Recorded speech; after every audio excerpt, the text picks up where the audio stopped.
है आपका। नमस्कार। नमस्कार सर। राम राम सर। राम राम जी। वही महाराष्ट्र नांदेड़ से हमारे साथ शिवाजी हैं। शिवाजी, स्वागत है आपका। Thank you sir. नमस्कार सर। राम राम। राम राम जी। तो अब इस कार्यक्रम को हम आगे की तरफ लेके चलते हैं, और इस कार्यक्रम को आगे ले जाने के लिए हम सबके मार्गदर्शक, हम सबकी अपलाइन और कंपनी के माननीय डायरेक्टर से निवेदन करता हूं कि वो आए और इस कार्यक्रम को आगे लेके चले। रोमश्री मैम, सरबजीत सर, चेतन सर और रोमश्री मैम आए और कार्यक्रम को आगे की तरफ लेके चले।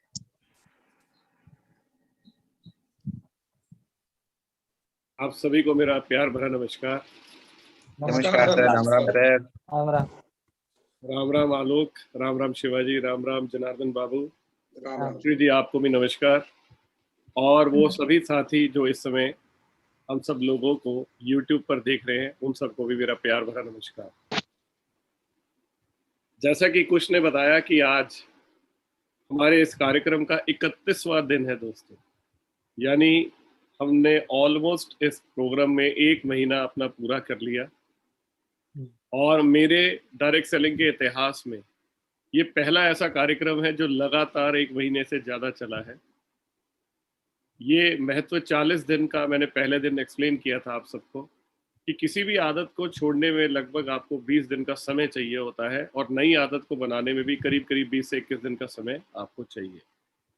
तो ज़्यादातर लोगों को लगता है कि नई आदत को बनाने में समय चाहिए, लेकिन उतना ही समय आपको अपने पुराने जो संकल्प है, अपने पुराने जो विचार है, उन्हें छोड़ने में भी चाहिए।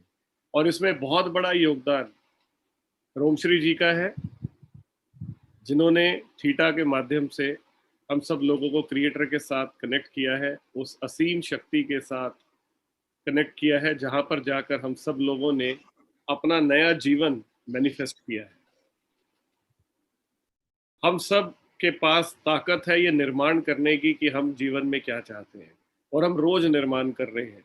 और इन 31 दिनों में बहुत सारे लोग जो है उनके मैसेजेस आए हैं, ईमेल्स आए हैं, अलग अलग माध्यम से लोगों ने हमसे संपर्क किया है, और वो बहुत ज़्यादा खुश हैं, क्योंकि अब उन्हें लगता है कि उनकी जीवन की जो बागडोर है वो उनके हाथ में है, जो डायरेक्शन है वो अपने जीवन को दे पा रहे हैं। तो मुझे इस बात की बेहद खुशी है दोस्तों। कल जो मैंने आपसे लास्ट में बात की थी, वो मैं एक बार फिर से आपको रिकैप कर देता हूँ। कल पहले तो हम सब लोगों ने चेतन सर को सुना था, जहां उन्होंने हमसे बात की थी। कोई बता सकता है पैनल में किस बारे में की थी?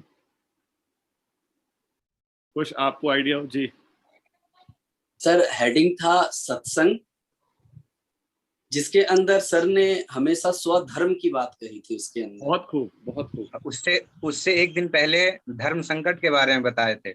बहुत बढ़िया लोग, बहुत बढ़िया। ये बताता है कि आप सब लोग इस कार्यक्रम को कितने ज्यादा ध्यान से कर रहे हैं, और थीटा की वजह से हम सबका ध्यान और ज्यादा बढ़ा है, हमारा कंसंट्रेशन, हमारा फोकस और बेटर हुआ है। तो बहुत बहुत बधाई आप लोगों को। स्वधर्म की बात जहां चेतन सर ने की थी, वहां मैंने लास्ट में एक बात से कंक्लूड किया था कि जब किसी इंसान को बुखार होता है और आप उसके लिए खीर बनाकर लेके जाते हैं, मीठी मीठी, लेकिन क्योंकि उसके मुंह का टेस्ट कड़वा होता है, और खीर खाने के बाद यदि वो आपको कह दे कि ये खीर तो कड़वी है, तो क्या खीर बुरा मान जाती है? No sir. नहीं सर। आप बुरा मान जाते हैं? नो। क्योंकि आपको पता है कि ये इंसान को अभी बुखार है, इसके मुंह का टेस्ट खराब है। उसी तरह से जब मन में भी बुखार होता है, कड़वाहट होती है, तो कई बारी इंसान कड़वे बोल बोलता है, नेगेटिव सोचता है। तो ऐसे में आपको अपना स्वधर्म नहीं छोड़ना चाहिए। आपका काम है कर्म करते रहना, आपका काम है खीर बनाते रहना और खिलाते रहना। तो मुझे लगता है हम वही कर रहे हैं, 31 दिन से खीर बना रहे हैं और खिला रहे हैं। तो जिसकी भी तबीयत ठीक हो रही है उसे खीर मीठी लगनी शुरू हो रही है, और जिनकी भी अभी तक नहीं हुई है, हम ईश्वर से कामना करते हैं कि जल्द से जल्द उन्हें ठीक करें, ताकि उन्हें भी खीर का लुत्फ आए, मजा आए, और वो भी जीवन में आनंद ले सके। तो इन्हीं शब्दों के साथ मैं रोमश्री जी को इनवाइट करना चाहूँगा कि वो आए और इस कार्यक्रम को आगे बढ़ाएं। उससे पहले चेतन सर अगर सब लोगों को नमस्कार कर पाए तो। चेतन सर, आपका स्वागत है। मेरे गेलवे परिवार के सभी सदस्यों को और जो गैलवे परिवार से सीधे नहीं जुड़े हुए हैं इस कार्यक्रम को फिर भी अटेंड कर रहे हैं उनको भी, इस पैनल के सभी सदस्यों को, श्री सरबजीत जी को, रोमश्री को, कुश को और शिवाजी को, जनार्दन को और आलोक को, सभी को मेरा हाथ जोड़कर अभिनंदन। राम राम, सत श्री अकाल, अस्सलाम वालेकुम, जय यीशु, जय भारत, जय गैलवे। बहुत ही सुंदर कार्यक्रम चल रहा है और इस कार्यक्रम की जो आत्मा है वो रोमश्री जी हैं और सरबजीत जी के संकल्प से कार्यक्रम चल रहा है। तो मैं आप सबको इसके लिए बहुत बहुत बधाई देता हूँ। इट्स गोइंग वेरी गुड, बहुत अच्छा था। तो चलिए रोमश्री जी के हवाले इसके आगे बागडोर करते हैं, तो बढ़ाइए आगे आप रोमश्री जी। थैंक यू चेतन जी, आप सबको मेरा नमस्कार। नमस्कार मैम। सरबजीत जी, कुश, आलोक जी, जनार्दन जी, शिवा जी, जितने भी लोग पैनल में हैं, हमारी टीम में हैं और जितने भी लोग इस वक्त हमें देख रहे हैं, उन सबको मेरा नमस्कार और बहुत सारा आभार। Thank you so much. 1 महीना हो गया और मुझे लगता है पता नहीं लगा। ये शायद जो थीटा ब्रेन वेव्स का भी कमाल है, क्योंकि हम समय के नियम से भी पार चले जाते हैं। और कोई कार्यक्रम होता शायद किसी और नेचर का, तो हमें लगता कि अरे 30 दिन हो गए, 25 दिन हो गए, पर ऐसा लग रहा है कि अभी तो शुरू हुआ था, अभी शुरू हुआ था। और जो सरबजीत जी ने बोला, बहुत अच्छा एग्जाम्पल दिया वो बुखार का और खीर का। तो मुझे कई लोगों के मैसेज आ रहे हैं कि बेशर्त प्रेम के बारे में, जो करुणा है, अनकंडीशनल लव है, उसके बारे में, कि हमें पता नहीं था वो क्या होता है। हमें लगता था जो हम अपने रिश्तों में प्यार करते हैं वहाँ तक लिमिटेड था कि चलो अपने परिवार में, अपने बच्चों से, अपने संबंधियों से, अपने दोस्तों से हम प्यार करते हैं। पर जब हम ये 30 दिन लगातार बेशर्त प्रेम की ऊर्जा भेजने लगे बाकी लोगों को, तो ऐसा लगा कुछ अंदर खुल गया जो बंद था, जो हमें पता नहीं था कि हमारे अंदर भी वो योग्यता है किसी ऐसे व्यक्ति को प्रेम भेजने की जिसको हम जानते भी नहीं हैं। और वो एक बहुत ही लिबरेटिंग, बहुत ही फ्री कर देने वाला अनुभव है। आपको वो विस्तार देता है अनुभव। तो उसके लिए ईश्वर का धन्यवाद है कि उसके लिए हमें माध्यम बनाया। और मुझे लगता है हर एक के अंदर वो सोर्स है बेशर्त प्रेम भेजने का और योग्यता है। तो मैनिफेस्टेशन की बात कर लेते हैं। जो हम लोग मैनिफेस्टेशन लिस्ट बना रहे हैं वो इम्पॉर्टेंट है और आप लोग रोज़ कुछ पॉइंट्स ऐड करते हैं, आज भी कर लीजिए। और मैं अब कोई आइडियाज़ नहीं दे रही हूँ, मुझे लग रहा है आप लोगों को आइडिया हो चुका है क्या करना है। मेरी लाइफ में भी बहुत कुछ मैनिफेस्ट हुआ है और मैंने एक छोटी सी ट्रिप मैनिफेस्ट की थी एक ज्योतिर्लिंग की। वहाँ अभी बैठी हुई हूँ उसी के पास, उत्तराखंड में जागेश्वर धाम के पास, जो 12 ज्योतिर्लिंग में से एक है। तो ऐसे ही बहुत सारे लोगों की मैनिफेस्टेशन पूरी हो रही है। तो प्लीज़ लिखिए, और ये आपको एक अलग सी एनर्जी देता है जब कुछ पूरा हो जाता है। जो लोग पहली बार देख रहे हैं, हम थीटा मेडिटेशन में जाएंगे, आप मेरी आवाज़ को फॉलो करेंगे और पूरे प्रक्रिया में आप यही उद्देश्य के साथ जाएं कि आप अपनी ऊर्जा को ऊपर की ओर भेज रहे हैं।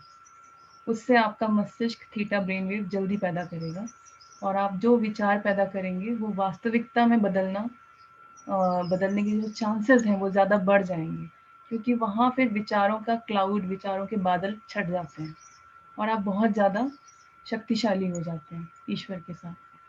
तो 2 चीज़ें करेंगे, एक तो हम बेशर्त प्रेम, जो सबसे शक्तिशाली ऊर्जा है, वो भेजेंगे उन लोगों को जो किसी प्रकार के कष्ट में हैं, और दूसरा हम अपने जीवन निर्माण का संकल्प करेंगे, उसको जो हम रोज़ रिपीट कर रहे हैं। और मुझे लगता है वो कुछ जो लाइनें हैं बहुत सारे लोगों को याद हो गई है। लोग कहते हैं हम ग्लेज से जुड़े नहीं हैं, पर फिर भी हम बोलना चाहते हैं कि मैं ग्लेज के साथ ग्रो कर रहा हूँ। कई लोगों ने पूछा भी क्या हम बोल सकते हैं, मैंने उनको कहा कि आपकी फ्री विल है, अगर आपको अच्छा लगता है आप बोल सकते हैं, अगर आप उसको रिमूव करना चाहते हैं तो आप मत बोलिए।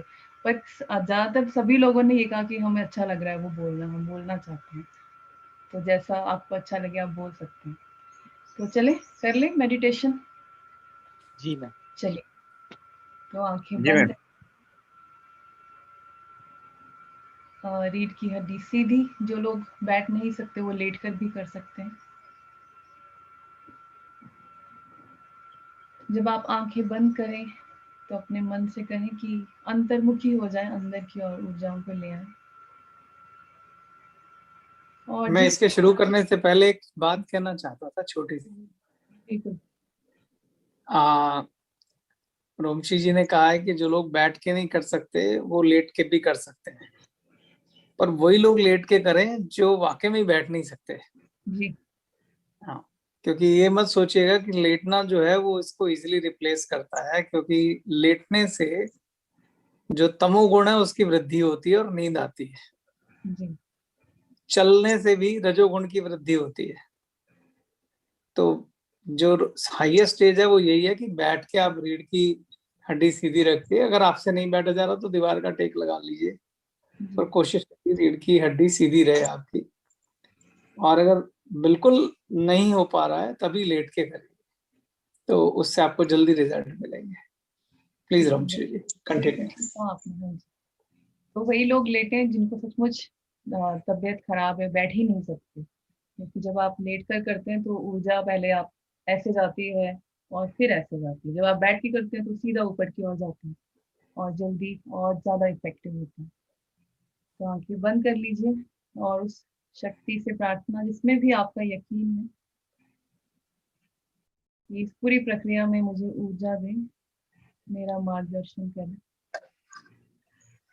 ताकि मैं इसे और भी बेहतर तरीके से कर पाऊँ।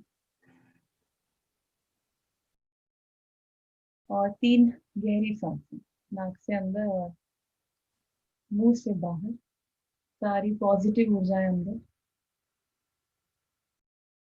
और सारी नकारात्मक ऊर्जाएं बाहर, सारी शांति अंदर और सारी तनाव बाहर। इस ब्रह्मांड में उपलब्ध सारा बेशर्त प्रेम अंदर, और जो कुछ भी बेशर्त प्रेम नहीं है वो आपके सिस्टम से बाहर।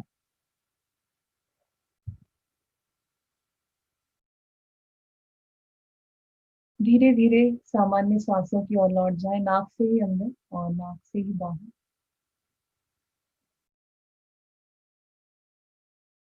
अपनी सभी ऊर्जाओं को अपने हृदय चक्र में इकट्ठा करें और इन ऊर्जाओं को लेकर अपने पैरों में आना। आज और भी स्पष्ट रूप से महसूस करें इन ऊर्जाओं को अपने पैरों में, और पैरों से धरती में चले जाएं 10 फीट नीचे।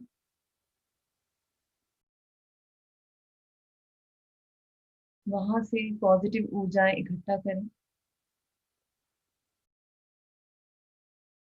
और पैरों में वापस आए। पूरे शरीर में बांटते हुए इन ऊर्जाओं को आप अपने सिर के मध्य बिंदु में पहुंच जाएं। सिर के मध्य बिंदु से बाहर निकलें और अपने सिर के कुछ इंच ऊपर प्रकाश की एक बॉल का निर्माण करें।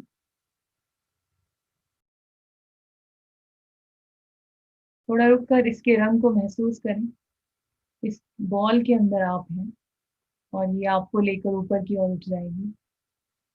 छत को पार कर जाएं, बिल्डिंग को पार कर जाएं, बादलों को पार करते हुए और पृथ्वी के ऑरा को भी पार करें और अंतरिक्ष में महसूस करें अपने आप को।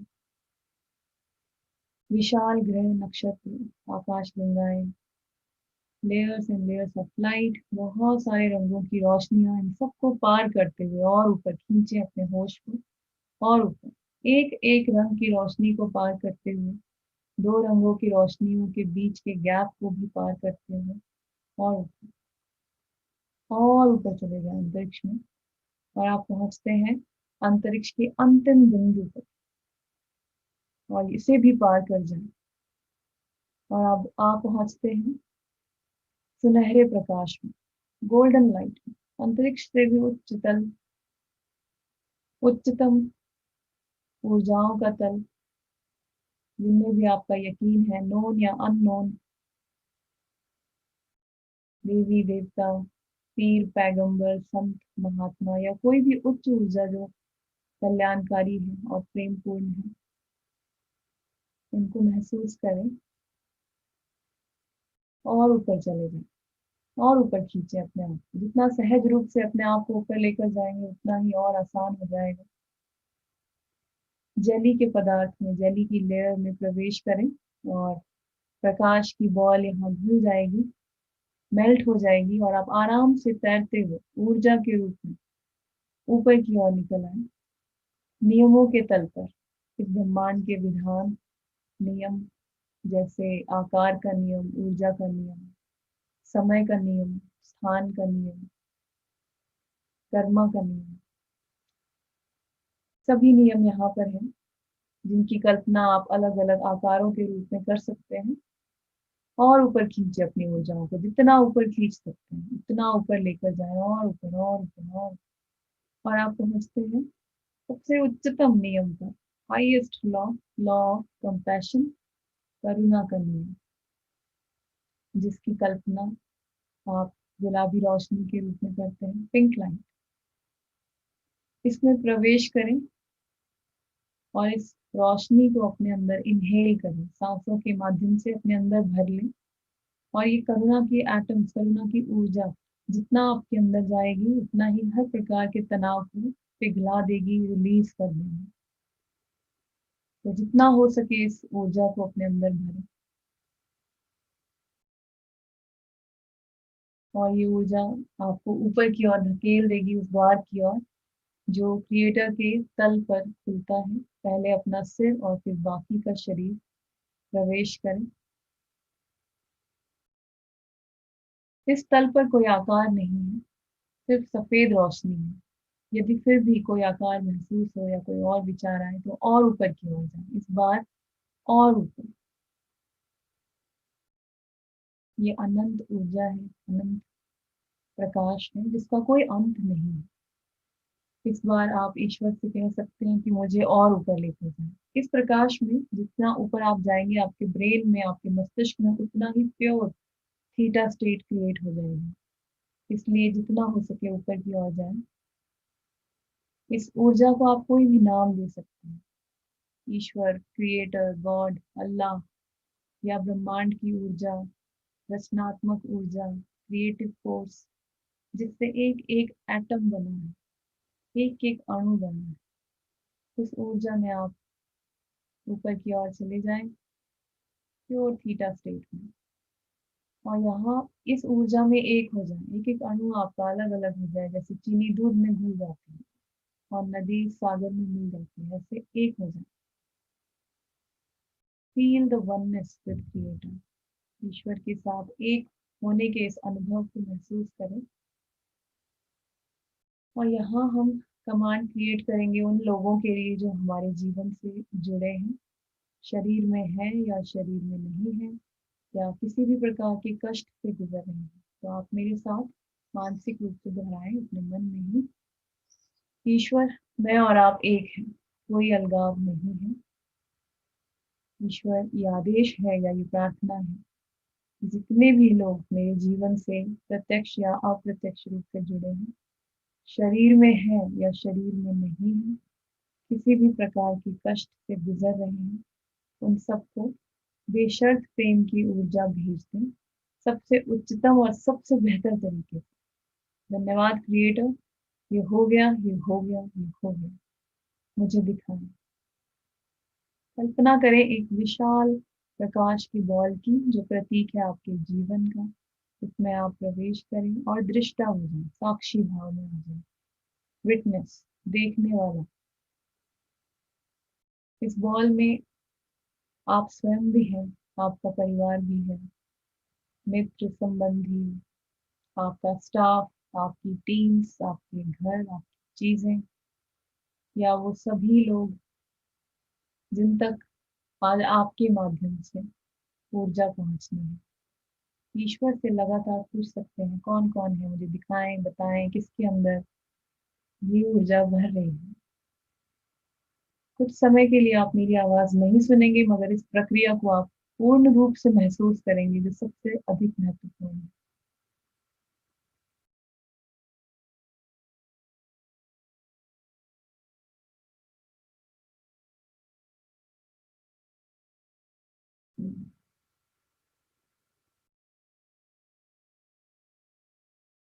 ये ऊर्जा बहुत शक्तिशाली है, कुछ ही क्षणों में सबके अंदर भर जाती है। इसलिए आप ईश्वर से रिप्ले मांग सकते हैं, बोल सकते हैं मुझे फिर से बताएं, मुझे स्पष्ट रूप से बताएं।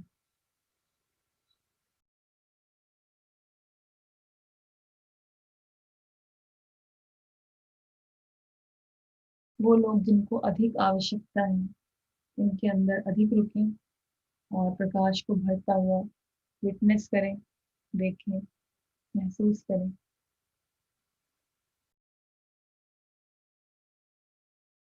अंत में पूरी बॉल को भर दें, जो प्रतीक है कि आपने सभी को भर दिया इस प्रेम की ऊर्जा से। आपका परिवार, आपके दोस्त, संबंधी, वो लोग जो आपसे उम्मीद रखते हैं, वो लोग जो शायद आपको नहीं जानते, आपका शहर, गांव, राज्य, देश, और वो सभी लोग और प्राणी जहां तक भी ये ऊर्जा आपके माध्यम से आज पहुंचनी है।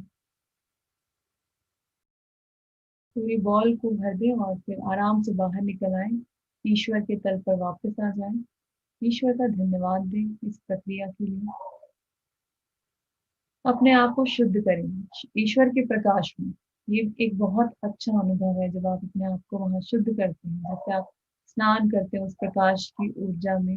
तो सिर्फ और सिर्फ ईश्वरीय ऊर्जा है, ताकि बाकी सभी ऊर्जाएं आपसे दूर हो जाएं, रह जाएं, सिर्फ यही ऊर्जा रह जाए। और अब कमांड क्रिएट करेंगे अपने जीवन के लिए और अपने मन को एकाग्र कर ले। मेरे साथ आप मन में दोहराएं एक एक शब्द को। मैं ईश्वर के प्रकाश को साक्षी मानकर संपूर्ण ब्रह्मांड में ये घोषणा करता हूँ या करती हूँ कि मैं पूरी तरह से स्वस्थ, समृद्ध, सुरक्षित और सकारात्मक ऊर्जा से भरा हूँ। मैं जीवन में ग्लेज के साथ नित नई सफलता की ऊंचाइयों को पा रहा हूँ। मेरी समृद्धि, स्वास्थ्य, लाभ और खुशियों का स्रोत ईश्वर ही है। मैं अनंत ऊर्जा, स्वास्थ्य, सफलता और समृद्धि का स्वागत करता हूँ और इस सब का सदुपयोग करने वाली बुद्धि का भी स्वागत करता हूँ। मैं ईश्वर का आभारी हूँ और सभी उच्च गुणों को सीख रहा हूँ। मैं मन, वचन, कर्म, शरीर और आत्मा से संपन्नता, प्रसन्नता, स्वास्थ्य और उच्च ऊर्जाओं को निरंतर ग्रहण कर रहा हूँ। मैं अपने परिवार और ग्लेज के साथ एक अद्भुत, स्वस्थ, समृद्ध, सकारात्मक, ऊर्जावान, ईमानदार, सफल, उपलब्धिपूर्ण और कल्याणकारी जीवन जी रहा हूँ। और वो सभी चीजें और अनुभव जो मैंने अपनी मैनिफेस्टेशन लिस्ट में लिखे हैं, वो अब मेरे जीवन में है, सबसे उच्चतम और सबसे बेहतर तरीके से। धन्यवाद क्रिएटर, ये हो चुका है, ये हो चुका है, ये हो चुका है, मुझे दिखाए। साक्षी भाव में आ जाए, दर्शक भाव में आ जाए, देखने वाले हो जाए उसी तल पर। ईश्वर से बोले, मुझे दिखाएं, मुझे महसूस कराएं वो कैसा जीवन है जहाँ मैं आनंदित हूँ, स्वस्थ हूँ, समृद्ध हूँ, ऊर्जावान हूँ और कल्याणकारी हूँ। वो सभी चीजें जो आपने मैनिफेस्टेशन लिस्ट में लिखी हैं, वो सब भी आपके पास है। और अब थोड़ी देर के लिए वहां ऐसे जिए जैसे आप ये सब प्राप्त कर चुके हैं। उसे हर तरीके से महसूस करें उस जीवन को। थोड़ी देर के लिए आप मेरी आवाज नहीं सुनेंगे और वहां इसे जिएंगे।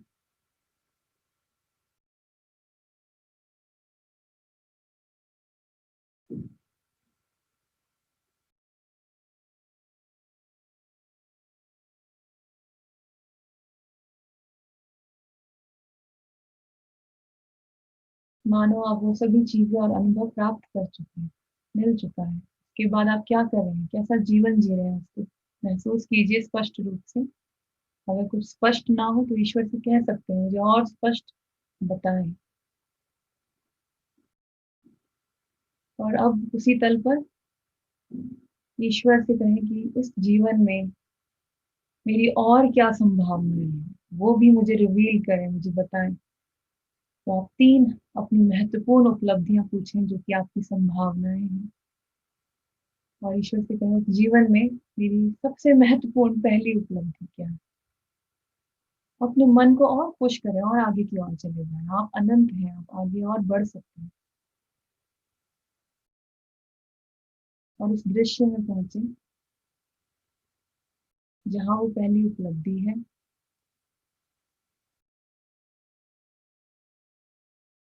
ईश्वर से पूछ सकते हैं ये क्या है, क्या हो रहा है, इसका क्या अर्थ है, कौन कौन मेरे साथ है।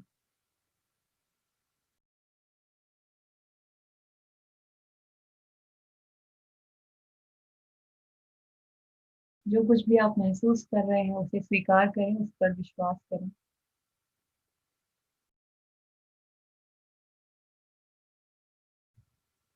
बहुत सुंदर। और अब दूसरी उपलब्धि, ईश्वर से कहें मेरी दूसरी उपलब्धि मुझे बताएं, मन को और आगे ले जाएं और उस दृश्य में पहुंचे जहां आपकी दूसरी उपलब्धि है। ईश्वर से कह सकते हैं मुझे क्लियर बताएं। अगर कुछ समझना है आप ईश्वर से एक मित्र की तरह बात कर सकते हैं, आप पूछ सकते हैं इसका क्या अर्थ है, यहाँ क्या हो रहा है।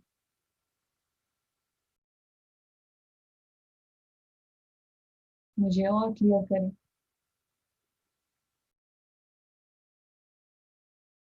बहुत सुंदर। दूसरी उपलब्धि में जो कुछ आप महसूस कर रहे हैं तो स्पष्ट रखें अपने मन में। अगर कुछ भी आपको स्पष्ट नहीं है क्रिएटर से पूछें कि इसका क्या अर्थ है, इसे क्लियर करें। और उसके बाद तीसरी उपलब्धि में पहुंचे, अपने मन को और आगे ले जाएं। तीसरी उपलब्धि में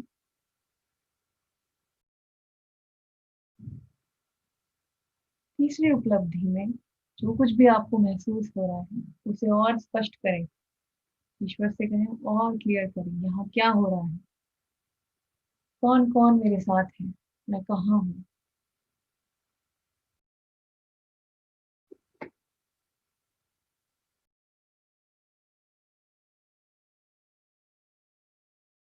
जो कुछ भी आप महसूस कर रहे हैं उसे स्वीकार करें, विश्वास करें उस पर।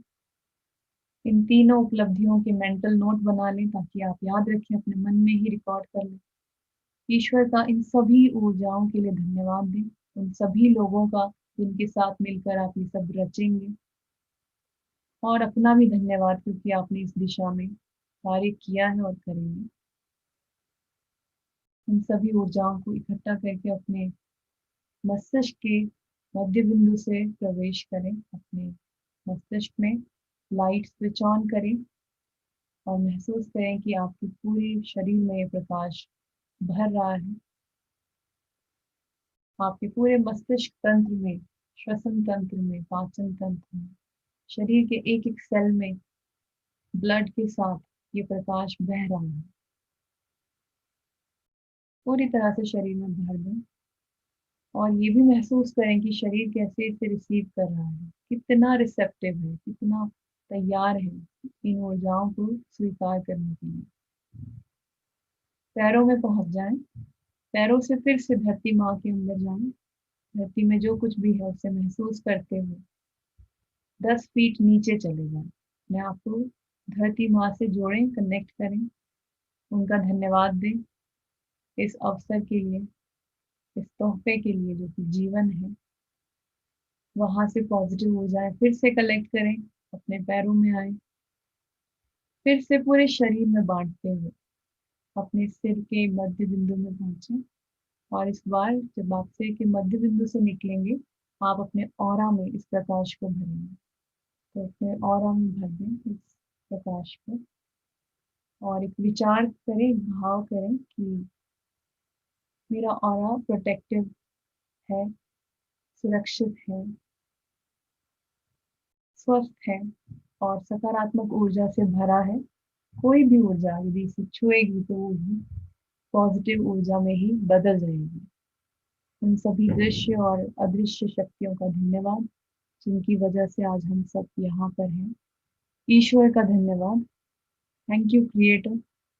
और धीरे धीरे आंखें खोलें, अपने आप को एकीकृत कर लें धीरे धीरे, एकदम से बातचीत नहीं करेंगे, अपना अपने समय के अनुसार धीरे धीरे आंखें खोल लेंगे। आंखें खोलने के बाद भी आप कनेक्टेड हैं, थीटा ब्रेन वेव्स में हैं, ईश्वर से जुड़े हुए हैं। उसी विचार को अपने पूरे दिन में रखें कि मैं ईश्वर से कनेक्टेड हूँ। थोड़ा सा पानी पी लीजिए, पानी रिकॉर्ड करता है हर चीज को, हर अनुभव को, और आपके सेल्स में भी वो रजिस्टर हो जाएगा अनुभव जो भी अभी आप महसूस करके आए हैं। और उम्मीद है कि आज और भी बेहतर हुआ है, और भी सहज हो गया है। थीटा ब्रेन वेव आपके लिए नॉर्मल वे ऑफ लाइफ हो गया है। चाहे आप जाग रहे हैं, चल रहे हैं, पर आप उसी अवस्था में हैं। तो जो लोग पैनल में हैं उनसे रिक्वेस्ट करूंगी कि जरूर अपना अनुभव आप बताएं, शेयर करें। हालांकि एकदम से बात करने का मन नहीं करता, पर मैं चाहती हूँ कि ये अवस्था आपके लिए एकदम नॉर्मल हो जाए। आप बात भी कर रहे हैं तो उसी ईश्वर से जुड़े हैं।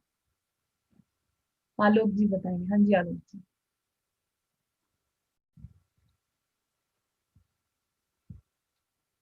आपका म्यूट है।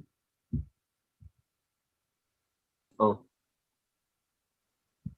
रोम श्री मैम नमस्कार, चेतन सर को नमस्कार, साथ के साथ सरोजीत सर और कुछ सर को भी, और जितने भी हमारे पैनलिस्ट में हमारे जो बड़े भाई great upline mister Janardan sir को भी नमस्कार, शिवाजी को भी नमस्कार, और साथ में जो अभी इस वक्त हमें यूट्यूब पे लाइव देख रहे उन सभी लोगों को पूरे हृदय से नमस्कार।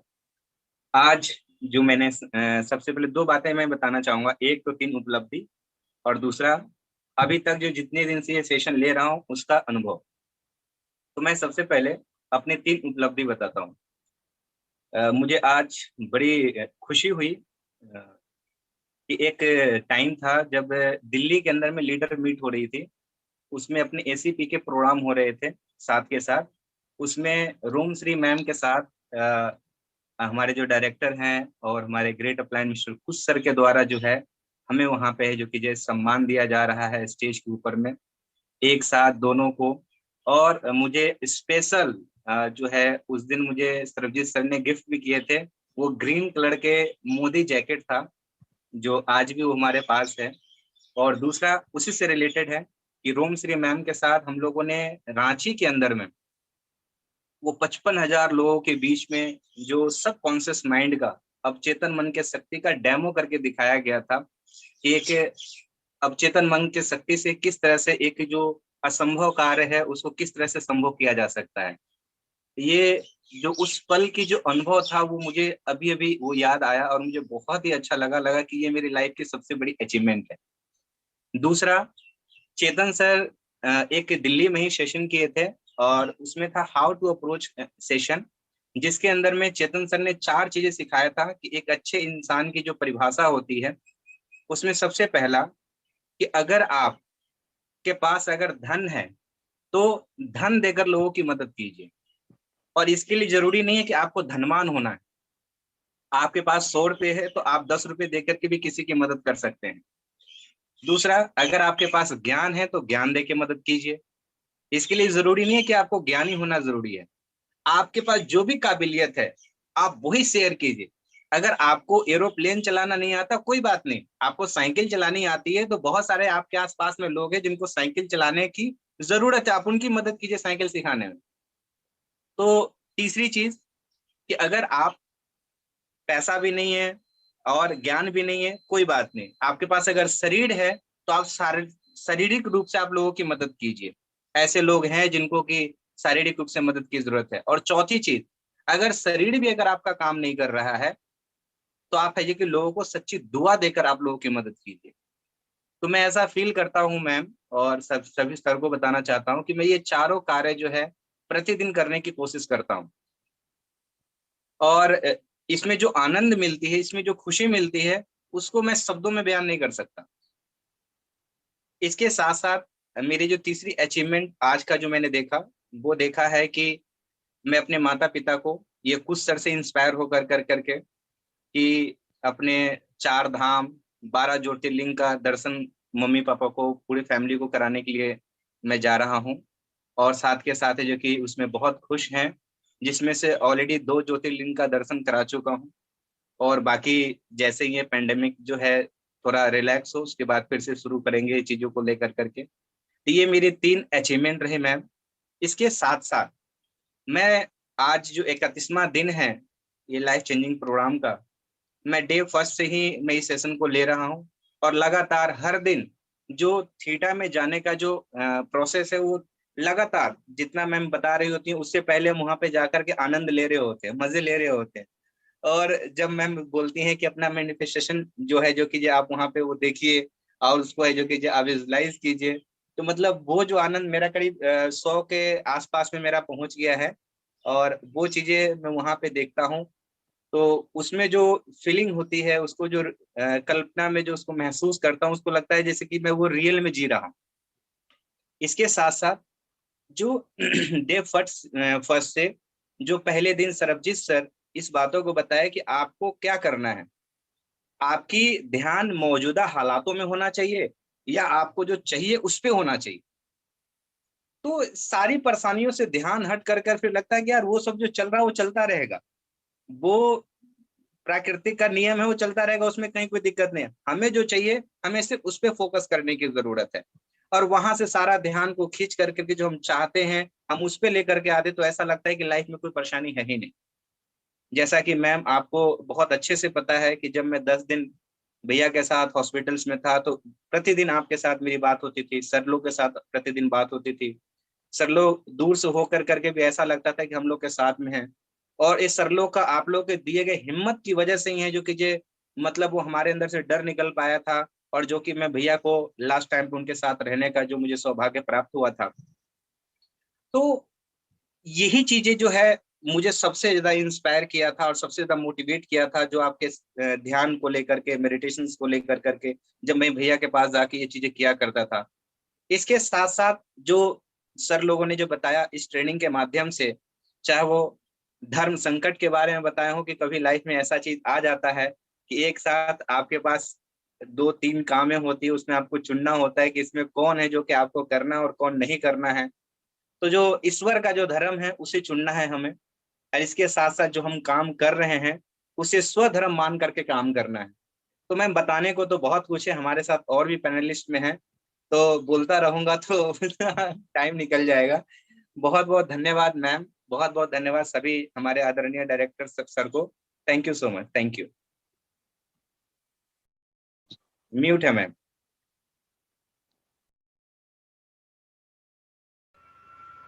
हाँ जी, थैंक यू बताने के लिए। बहुत अच्छा लगा आपका अनुभव सुन के। मैं म्यूट रखती हूँ क्योंकि मेरे लैपटॉप से कोई साउंड आ रही है इसलिए। जी मैम। बहुत बढ़िया। आलोक, चेतन सर कुछ कहना चाह रहे हैं। जी आलोक, बहुत सुंदर बात तुमने करी है और मुझे सुन के बड़ा अच्छा लग रहा है कि हम जो आज पिछले 25-30 दिन से बात कर रहे हैं कर्म योग की, तुमने उसको धारण कर लिया। जी सर। क्योंकि स्वधर्म अपने आप में बड़ा शक्तिशाली शब्द है और ये कर्म योग का आधार है। तो बहुत सुंदर लगा कि क्योंकि अब जब तुमने इसका चिंतन शुरू कर दिया तो कर्म योग भी हो ही जाएगा। तो कर्म योग जो है वो कोई साधारण चीज नहीं है।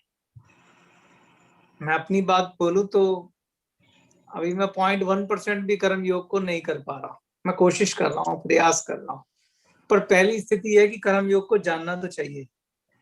जी सर। बड़े सारे कर्म योग को लेके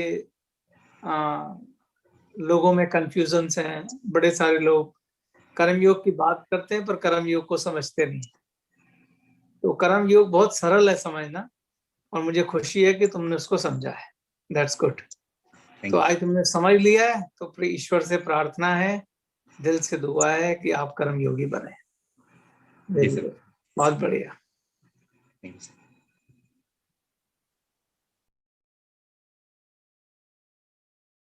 शिवाजी, आप बताइए, आप क्या अनुभव?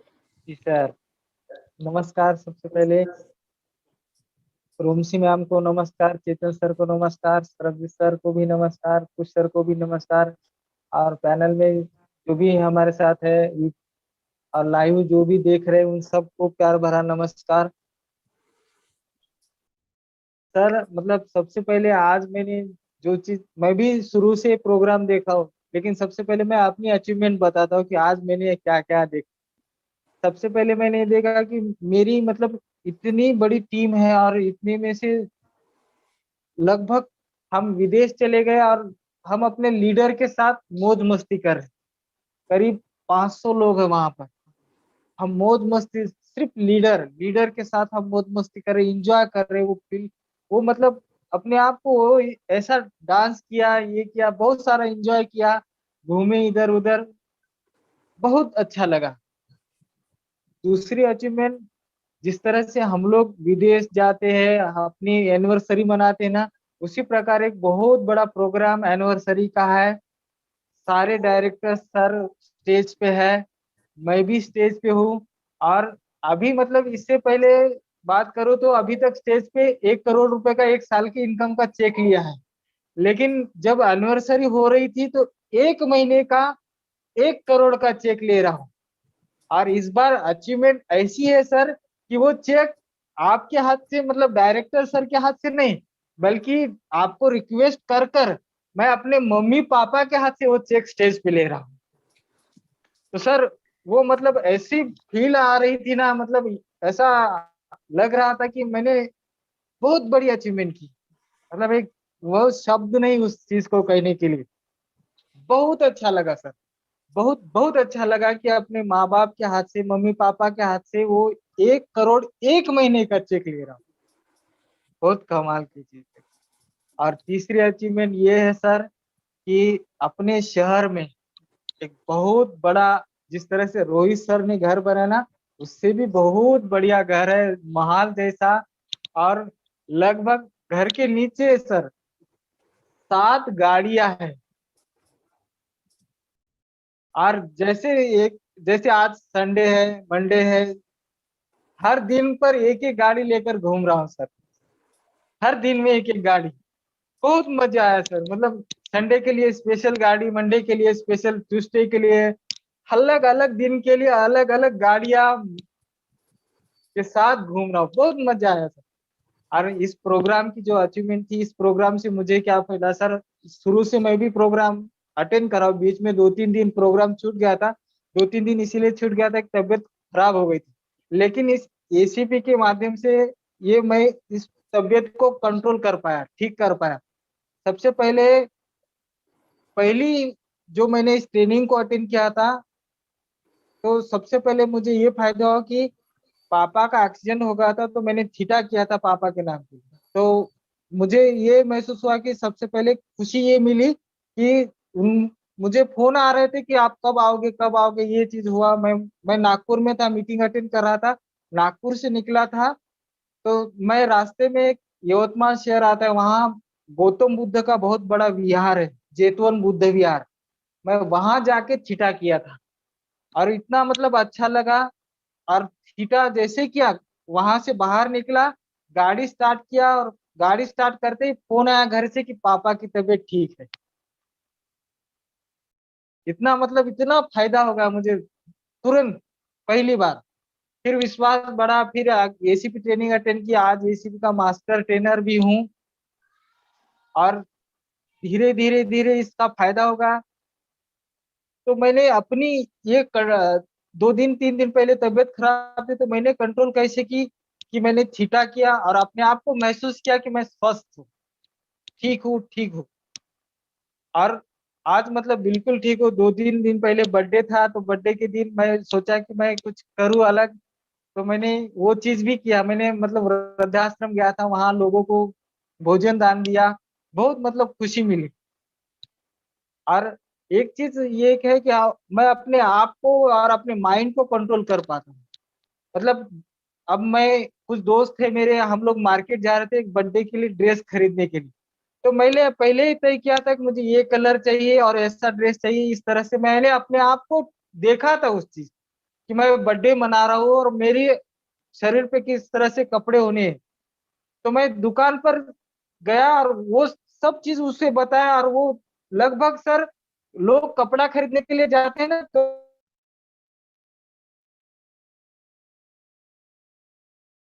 लेकिन 10 मिनट में कपड़ा खरीद कर वापस आए, क्योंकि पहले से मैंने तय किया था। और ये मुमकिन हो पाए इस ट्रेनिंग की वजह से, कि हम अपने आप को मतलब देखते हैं पहले कि हम कहाँ आगे क्या करेंगे, कैसे करेंगे, ये सब इस प्रोग्राम की वजह से हुआ।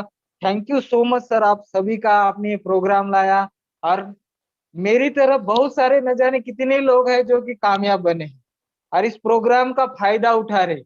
जो लोग हमारे साथ जुड़े हैं, विलेज में है, वो तो उठा ही रहे, लेकिन अदर लोग भी इस यूट्यूब में ये सब देखकर भी इसका लाभ उठा रहे। आप सब रोमसी मैडम का, चेतन सर का, सरबजीत सर का, कुश सर का, डायरेक्टर सर, सभी का धन्यवाद, ग्लेज पूरी ग्लेज का धन्यवाद। Thank you. बहुत सुंदर शिवाजी, बहुत सुंदर। थैंक यू आपकी सर। बातों में परमार्थ और स्वार्थ का संगम था। आपकी एक बात मुझे बहुत ही अच्छी लगी, जो आपने बोला कि मैं 1 करोड़ का चेक जो है वो अपने माता पिता के हाथ से लेना चाहता हूँ। जी सर। तो ये एक शुद्ध मन की निशानी है, प्योर माइंड, और प्योर माइंड कर्म योग से ही मुमकिन है।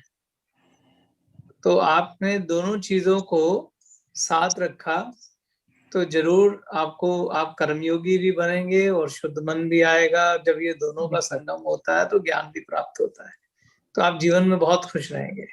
थैंक यू तो सर। धन तो आएगा, मगर राज ऋषि जैसा धन आएगा। बहुत जी। अच्छा, बहुत सुंदर, थैंक यू। बहुत बढ़िया। Thank you sir. आपको बहुत बहुत शुभकामनाएं आपके जन्मदिन की। Thank you sir. हाँ, आपको बहुत बहुत शुभकामनाएं आपके जन्मदिन की। Thank you sir. सरबजीत। और मुझे जो जानकारी मिली कि आप भी कोविड की वजह से अभी बीमार थे और आप कोविड से लड़कर बाहर आए हैं, तो आपको उसके लिए भी शुभकामनाएं। बिल्कुल सर। जनार्दन जी, आपकी बारी है। जी, हम तो बिल्कुल एकदम ऊपर चले गए थे, जैसे मैम बोले कि आकाश गंगा, वहां सभी भगवान एकदम सामने सामने देख रहे थे, एकदम बिल्कुल एकदम से। और सर सबसे बड़ी बात है ना कि जैसे लग रहा था ना कि हर जगह चक्र एकदम पूरा एक एक चीज लग रहा था, चारों तरफ चक्र चल रहा है एकदम से। जो भी जकरन था ना सर, वो दिमाग में या यहाँ पे जो जकरन होता था, जो कुछ सर से जो सर कल बात हुआ था आपसे, वो लग रहा नहीं कि वो सारा जकरन जो है ना निकल गया दिमाग से या यहाँ से। मैंने लग रहा था कि चारों तरफ घूम रहा है, जैसे ऐसे ऐसे सांस जो है ना जैसे ऐसे चलता था, जैसे घूमते जाता था, फिर घूमते घूमते सर आता था। लग रहा था वहां पे ना एकदम साक्षात सभी भगवान को हम देख रहे हैं। यही सब लग रहा था सर। बाकी बात तो जो मेरा लक्ष्य है, जो मेरा टारगेट है, जो मेरा, वो तो खैर पूरा होगा उसके लिए तो खैर धन्यवाद तो है ही है ऊपर से, उसको तो खैर कोई रोक ही नहीं पाएंगे। मेरा एक ही मकसद है सर, विलेज को मुकाम तक लेके जाना है फिर से, चाहे कुछ भी हो जाए सर, पीछे नहीं घसकेंगे कोई भी हालात से। चाहे कोई भी संकट आएगा सर, लड़ते रहेंगे, लगातार लड़ते रहेंगे सर। बस यही मेरा लक्ष्य है सर, यही मेरा टारगेट है। बाकी बात सभी को राम राम, सभी को प्रणाम, सभी अपलायंस को, सभी डायरेक्टर्स को, रोहन श्री मैम को खास करके, ताकि सब दिन हम लोगों को ये चीज दे रहे हैं। और सर हम जो कोरोना से हुए थे पूरे फैमिली, तो ये भी हम अजमाइश किए थे, योगा भी अजमाइश किए थे, अपना एसीपी भी किए थे सर, सारा चीज किए थे सर। और सबसे बड़ी बात है ना, लगता है सर जो अंदर बीमारी है ना, लगता है कि सब बाहर हो रहा है। ये बात हकीकत है सर, सब बाहर हो जाते हैं धीरे धीरे करके, ये बात एकदम निश्चित है सर। हम सभी से रिक्वेस्ट करते हैं, जितना भी पैनल में है या जो भी इस सेशन को देख रहे हैं या जो देखेंगे यूट्यूब पे बाद में, वो जरूर करें और अपना सपना, अपना लक्ष्य, अपना टारगेट खुद निर्धारित करें और कर्म करें और एनर्जी से करें, जोश से करें, जज्बा से करें, तो उस आदमी को कोई फेल नहीं कर सकता है सर। यही बोल के सर हम अपना बात को समाप्त करते हैं sir. Thank you very much. Thank you Janardan. तुम्हारी जो सबसे खूबसूरत बात है, जिस वजह से तुम हमें हमेशा दिल के करीब लगते हो, तुम जैसा सरल व्यक्ति कोई नहीं। बिल्कुल सरल और बिल्कुल सीधे, और जो कहना है बिल्कुल स्ट्रेट। तो तुम्हारी सरलता बड़ी कमाल की है, और ये सच है कि भगवान को भी सरल लोग बहुत प्रिय हैं। तो सरल व्यक्ति जो है वो वैसे ही कर्म योगी होता है। तो तुम्हारी बात बहुत सुंदर है कि तुमने ये नहीं कहा कि मैं ग्लेज में क्या करना चाहता हूँ, तुमने बोला मैं ग्लेज को ऊपर उठा के ले जाऊंगा। यानी तुमने अपना हित, हाथी के पांव में सबका पांव, ग्लेज ऊपर उठेगी तो सबका हित होगा, और ये एक कर्म योगी की निशानी है। तो बहुत सुंदर, आज मैं देख रहा हूँ पैनल में सभी लोग कर्म योगी बैठे। बहुत सुंदर जनार्दन, बहुत सुंदर। बस इसमें ये जरूर बोलना साथ में कि मैं ईश्वर का काम मान के कर रहा हूँ, भगवान का काम मान के कर रहा हूँ, कि मुझे भगवान ने जिम्मेदारी दी है कि मैं ग्लेज को उठा के ले जाऊंगा। बस फिर कल्याण ही कल्याण है। बिल्कुल ठीक कहा चेतन सर आपने। कल भी मैंने ये दो शब्द कहे थे, सहज और सरल। ईश्वर ये दो गुणों से बहुत ज्यादा प्रभावित होते हैं और दौड़े दौड़े चले आते हैं अपने भक्तों के लिए। तो सहजता और सरलता जो है, ये जनार्दन के पास दो ऐसी क्वालिटीज हैं जो पहले दिन से हम सब लोगों ने देखी है। और मुझे वाकई में इस बात की बहुत खुशी है कि हम लोग पहले दिन से जनार्दन के साथ हैं और हम सब लोग मिलकर एक साथ बढ़ रहे हैं सर। बहुत बधाई आप सभी को। तो चेतन सर, अब बारी आपकी है सर। बहुत दिन हो गए अब बीच में आपको सुने हुए, लोग आपको बहुत ज्यादा बीच में मिस भी कर रहे थे, क्योंकि जैसे आपने बोला कि इस कार्यक्रम की शुरुआत जरूर रोमश्री जी ने या मैंने, हमने मिलके की ईश्वर की कृपा से, लेकिन जो आत्मा है इस कार्यक्रम की वो आप हैं। तो जो ज्ञान आपकी ओर से मिलता हुआ आया है उसी को आगे बढ़ाते हैं, और आज कुछ ऐसा जो आपका विचार हो, जो आपके मन में हो, आप शेयर करें सर। बिल्कुल सर, जो चीज हम लोगों को दिए थे वही चीज सब लोगों को दीजिए सर, कि सब लोगों को वही सपना, वही लक्ष्य, वही टारगेट, वही मकसद हो जाए, जो कि सर हम लोगों जैसा सब लोग आगे बढ़े सर। मुझे सम्मान देने के लिए सरबजीत बहुत बहुत धन्यवाद। पर इस कार्यक्रम में शामिल एक एक व्यक्ति जो शुरू से जुड़ा हुआ है, उसका संकल्प ही इस प्रोग्राम की आत्मा है। और जो ईश्वर है वो हम सबको जो भी प्रेरणा दे रहा है, हम उसके हिसाब से जो बात करते हैं। मेरा ईश्वर ये जानता है, मेरा भगवान जानता है कि मैं जो भी इस कार्यक्रम में बोलता हूँ, मेरा वो अपना कुछ भी नहीं है। पता नहीं कौन सी ताकत आके कोई वाणी बुलवाती है और मैं बोल जाता हूँ। बाद में एक आधी बार मैंने उस कार्यक्रम को सुना तो मैं ऐसे सुन रहा था जैसे मैं पहली बार सुन रहा हूँ, तो मुझे खुद ही नहीं लग रहा था कि ये मैं बोल रहा हूँ। तो मुझे लगता है कि इस कार्यक्रम में दिव्य शक्तियां जुड़ी हुई हैं। ईश्वर ने पूरा दिव्य षड्यंत्र किया हम सबके भले के लिए।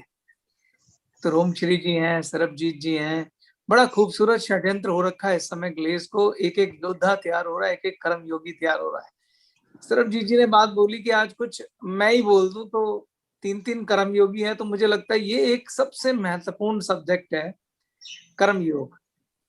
तो इसके ऊपर जितनी बार बात की जाए उतना कम है, क्योंकि ये कोई साधारण शब्द नहीं है कर्म योग।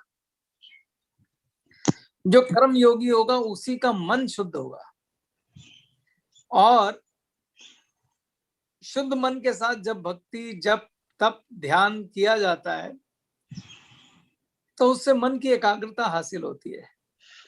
और जब मन का एकाग्रता हो और शुद्ध मन हो, इन दोनों के बगैर आपको ज्ञान योग प्राप्त नहीं हो सकता। तो जो बड़े बड़े ऋषि मुनि हुए हैं उनके पास ज्ञान योग था। तो किसी भी तरीके से कर्म योग को तो इग्नोर किया नहीं जा सकता। यहाँ तक कि जो सन्यासी है वो भी कर्म योगी होते हैं। तो इसलिए कर्म योग जो है उसको हमेशा धारण करना होगा।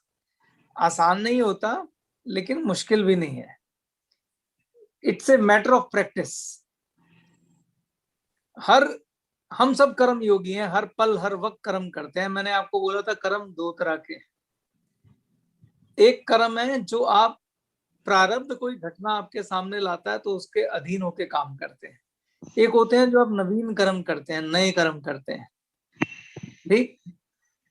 तो जो नवीन कर्म है उसमें आपका जप, तप, ध्यान, समाधि, ज्ञान, ये सब नए कर्म है। इसके लिए पुरुषार्थ चाहिए, इसका प्रारब्ध से कोई लेना देना नहीं। अगर आप दान कर रहे हैं, आप जप कर रहे हैं, आप तप कर रहे हैं, आप पूजा कर रहे हैं, आप भक्ति कर रहे हैं, ये सब नवीन कर्म है। इसका पुराने जन्म के कर्मों से कोई लेना देना नहीं है। जो लोग इस प्रोग्राम को पहली या दूसरी बार कर रहे हैं या जिन्होंने ये पुराना प्रोग्राम नहीं देखा है, तो मैंने अपने पुराने प्रोग्राम में प्रारब्ध की परिभाषा दी थी। प्रारब्ध का मतलब होता है आपके संचित कर्म। इस जन्म में या पूर्व जन्म में आपने जो भी कर्म किए होंगे उसका जो फल है वो प्रारब्ध के रूप में आपके सामने समक्ष प्रस्तुत होता है। तो आपके जीवन में होने वाली हर घटना आपके पूर्व जन्मों के कर्म का नतीजा है। यहां तक कि आपके पिता आपका कर्म फल है, आपकी माता आपका कर्म,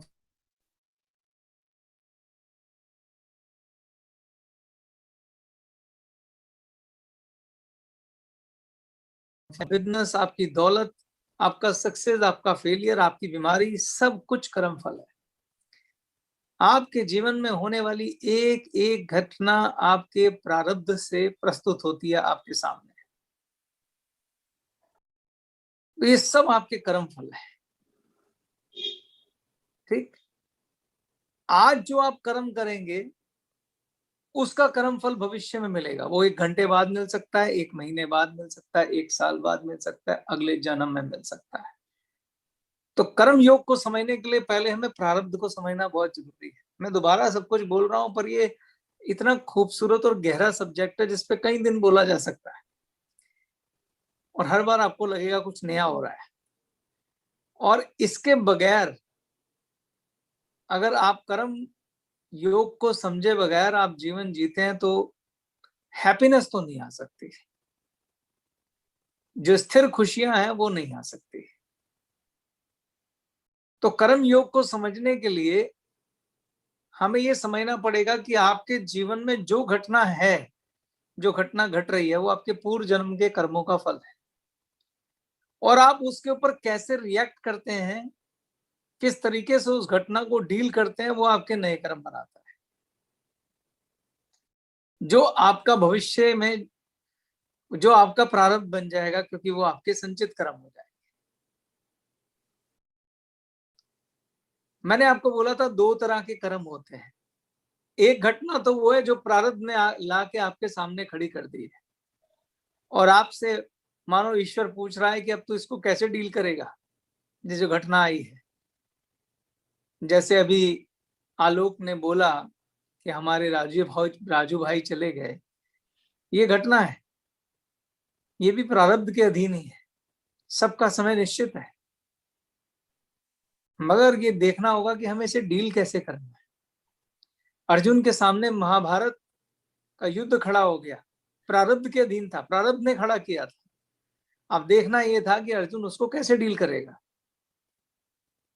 किस दृष्टि से अध्यात्म आपको दृष्टि देता है, किस तरीके से आप इस कर्म को अंजाम देंगे, वही कर्म योग है।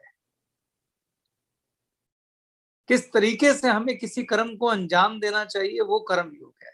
वो मैं अभी बताऊंगा कैसे देना चाहिए, पर अगर हम वैसे नहीं देंगे तो फिर उसके आगे भी कर्म फल है। अगर आप उस तरीके से नहीं देंगे तो आप नए कर्मों का जाल बुनना शुरू कर देंगे और उसके लिए बार बार आपके आगे वो कर्म फल सामने खड़ा हो जाएगा। तो मैं फिर से कह रहा था 2 तरह के कर्म है। एक वो जो प्रारब्ध ने घटना आपके आगे खड़ी कर दी है, उसके लिए जो कर्म करना है, और दूसरा है नवीन कर्म। नवीन कर्म कौन कौन से हैं? जैसे कई लोग बोलते हैं यार कि मैं मंदिर नहीं जाता हूँ, शायद पता नहीं कौन से कर्मों का फल है, मैं मंदिर नहीं जाता हूँ। सॉरी, मंदिर जाना, पूजा करना, दान करना, दूसरों की मदद करना, इसका प्रारब्ध से कोई लेना देना नहीं है। ये नवीन कर्म है, इसका प्रारब्ध बनता भी नहीं है। ये सिर्फ और सिर्फ आपके मन को शुद्ध और एकाग्र बनाता है।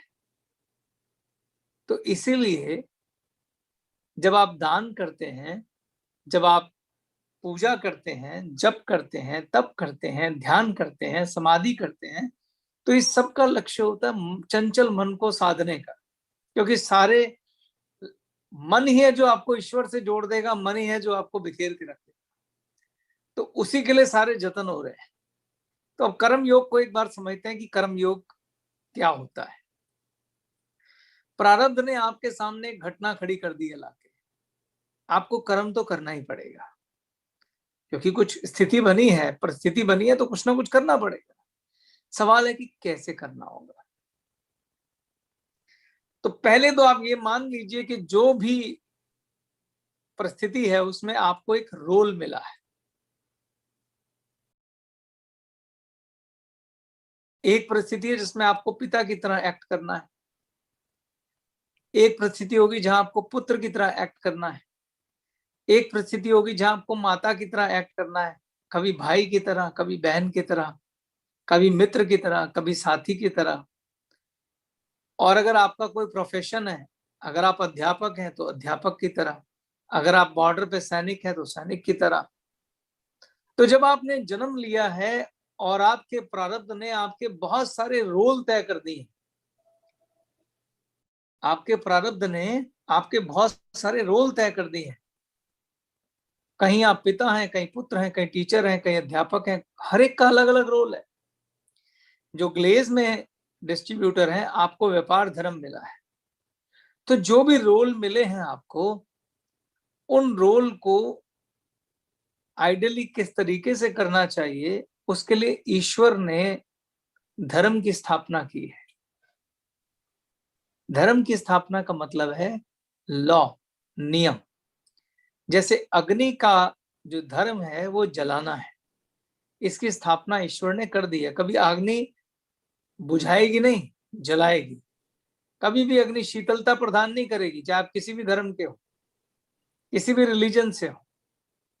तो अग्नि का धर्म जलाना है, पानी का धर्म शीतलता देना है। जिस प्रकार से सभी तत्वों के धर्म ईश्वर ने तय किए हैं, ऐसे ही आप जिस रोल को लेकर पैदा हुए हैं, उन सब के भी धर्म ईश्वर ने तय किए हैं। जैसे आप अपने आप से प्रश्न पूछिए कि एक अध्यापक का धर्म क्या है, एक शिक्षक का धर्म क्या है, एक सच्चे गुरु का धर्म क्या है। आधे उत्तर तो आपको अंतरात्मा से मिल जाएंगे, लेकिन फिर भी मैं आपको इसके अंदर कोई गुंजाइश लेने नहीं दूंगा। ये कौन बताएगा कि एक सच्चे शिक्षक का धर्म क्या है? ये आप नहीं बताएंगे। आपने अक्सर लोगों को कहते सुना होगा कि मैं तो वो करता हूं जो मुझे ठीक लगता है। ये सबसे बड़ा भ्रम है और सबसे बड़ा अहंकार है। आप तय नहीं करेंगे कि आपका धर्म क्या कहता है, उसमें आप खुद को बहुत सारे तरीकों से बेवकूफ बना लेंगे। और बेवकूफ कौन बनाएंगे? हमारे विकार बनाएंगे। विकार कौन से बनाते हैं? काम, क्रोध, मोह, लोभ, अभिलाषा, जेलसी, ईर्ष्या, लालच, ये सभी विकार मिलके बड़े भयंकर षड्यंत्र करेंगे और आपको आपके धर्म के विमुख कर देंगे। हमारे इतिहास में बहुत सारी कथाएं हैं जिसमें धर्म को समझाने का प्रयास किया गया है। जैसे हरिश्चंद्र तारामती की मैंने कथा सुनाई थी कि जहां पे हरिश्चंद्र जो थे, उनको एक कार्य मिला था कि उन्हें शमशान घाट में उनके मालिक ने ये ड्यूटी दी कि जो भी बंदा संस्कार करने आएगा, तुमको उससे 1% कर लेना है, 1% की फीस लेनी है। जब उनकी अपनी पत्नी पुत्र को लेकर आई, उनके पुत्र को सांप ने डस लिया था और उसकी डेथ हो गई थी, और उनकी पत्नी दासी थी, उनके पास कुछ भी नहीं था। तो हरिश्चंद्र अपने बेटे की मृत्यु पर बहुत रोए, बहुत बिलखे, क्योंकि वो पिता धर्म निभा रहे थे। मतलब एक पिता को अपने पुत्र की मृत्यु पे अफसोस तो होना ही था, तकलीफ तो होनी थी। लेकिन जो ही तारा ने कहा कि आप अपने बेटे का संस्कार कर दीजिए, तो उसने कहा 1% लाओ। यानी उन्होंने अपना वो धर्म भी छोड़ा नहीं। लेकिन अक्सर हमारे साथ ऐसा होता है कि हमारे विकार हमें मिसगाइड करते हैं। हमारे विकार हमें धर्म के रास्ते से भटकाने का प्रयास करते हैं। जैसे कि एक विकार है मोह। मोह मतलब अपने बच्चों से मोह, अपने पुत्र से मोह, पत्नी से मोह, साथी से मोह। जैसे धृतराष्ट्र को दुर्योधन से मोह था, जब उन्हें दुर्योधन से मोह था इसीलिए उन्होंने अधर्म का रास्ता चुना और पांडवों को उनका अधिकार देने से मना कर दिया। तो दुर्योधन जैसे पुत्र से मोह होने के कारण धृतराष्ट्र ने अधर्म का रास्ता पकड़ा, मगर हरिश्चंद्र ने ऐसा नहीं किया। पुत्र होते हुए भी उन्होंने अपना धर्म नहीं छोड़ा और बोला मुझे 1 टका कर चाहिए। तो बड़ी भारी परीक्षाएं होती हैं कर्म योग के अंदर। तो कर्म योग में सबसे पहला सवाल तो आपको ये पूछना चाहिए अपने आप से कि जो रोल मुझे ईश्वर ने दिया है उसमें मेरा धर्म है क्या। और धर्म आप खुद तय नहीं करेंगे, क्योंकि आप जो तय करेंगे वो विकारों से लिप्त होने का खतरा है। आपके विकार आपको धर्म से भटका सकते हैं, और हम सब में विकार है। मुझे आप लोगों में बहुत सारे लोगों का नहीं पता, पर मेरे में तो विकार ही विकार भरे पड़े हैं। और मेरी तो मैनिफेस्टेशन भी ईश्वर से यही होती है कि मेरे विकारों को दूर करना। काम भी है, क्रोध भी है, मोह भी है, लोभ भी है, अभिलाषाएं भी हैं, सब सारे दोष मेरे अंदर हैं। मैं यहाँ बैठ के आपको ज्ञान दे रहा हूँ, पर उस पर चलने का प्रयास कर रहा हूँ। मेरे में दोषों की भरमार भरी पड़ी है। बस ईश्वर से प्रार्थना करता रहता हूँ कि मेरे दोषों को दूर करना, मेरे विकारों को दूर करना, क्योंकि विकार ही हमें धर्म के रास्ते पे चलने नहीं देते। तो इसलिए जो लोग ये कहते हैं कि मुझे जो ठीक लगता है मैं वो करता हूँ, एक्चुअली आपको ठीक नहीं लगता। आपके जो विकारों को ठीक लगता है वो करते हैं। विकार में अगर लालच है तो एक दुकानदार कम तोल के देगा। विकारों में लालच है तो दुकानदार मिलावट करके देगा और खुद को समझा लेगा कि मेरे को जो ठीक लगता मैं करता हूं, पर वो व्यापार धर्म नहीं है। हम अपने आप को, विकार बड़े चालाक होते हैं, आपको सौ लॉजिक देंगे कि क्यों आपने ठीक किया। और सबसे गंदा लॉजिक होता है जो दूसरों के साथ कंपैरिजन करके तैयार किया जाता है। अरे उसने भी तो गलत कर दिया था, तूने कर दिया तो क्या हुआ। सारी दुनिया कर रही है, सब लाइन तोड़ के चले गए, मैं भी तोड़ के चला गया तो क्या हुआ। तो विकार आपको लॉजिक देते हैं ऐसे ऐसे कि क्यों तुम्हारा काम धर्मपरायण है, पर एक्चुअली में है नहीं। तो इसलिए पहला प्रश्न ये पूछा जाना चाहिए कि जो रोल आपको ईश्वर ने दिया है, आपको पिता बनाया है, तो एक पिता का धर्म क्या होना चाहिए। आपको पुत्र बनाया है तो पुत्र का धर्म क्या होना चाहिए। आप में से बहुत सारे लोग ये सवाल पूछेंगे, सर इसके उत्तर मिलेंगे कहाँ। मिलेंगे आपके शास्त्रों में। लगभग सभी धर्मों में आपको उपदेश दिए गए हैं महापुरुषों से कि आपको क्या करना चाहिए। बुद्ध ने भी, महावीर ने भी, कुरान में भी, बाइबल में भी, हमारे शास्त्रों में भी सबको बताया कि सच्चा धर्म क्या है। यानी आपका, जब मैं धर्म कह रहा हूं तो मैं संप्रदाय की बात नहीं कर रहा हूं, जो ईश्वर ने हमें रोल दिया है वो क्या है।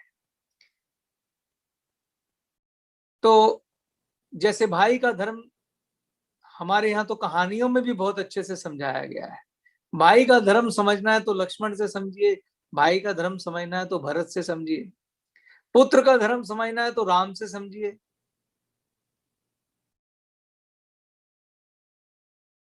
व्यापारी का धर्म समझना है तो सदन कसाई से समझिए, जिसकी मैंने कथा सुनाई थी। पुत्र का धर्म समझना है तो श्रवण कुमार से समझिए, जो माता पिता को कावड़ में बिठा के और पूरे तीर्थ यात्रा करा के लाया। तो सारे धर्मों को अलग अलग कथाओं के माध्यम से भी समझाया गया है शास्त्रों के अंदर, और वैसे भी शास्त्रों में समझाया गया है। तो कर्म योग क्या है। कर्म योग में पहला शब्द है स्वधर्म। आप लिख लीजिए, स्वधर्म। स्वधर्म का मतलब है अपने धर्म के अनुसार कर्म को करना, चाहे कोई भी स्थिति हो, कोई भी परिस्थिति हो। जब आप अपना स्वधर्म नहीं छोड़ेंगे तो कर्म योग का पहला अंग है स्वधर्म।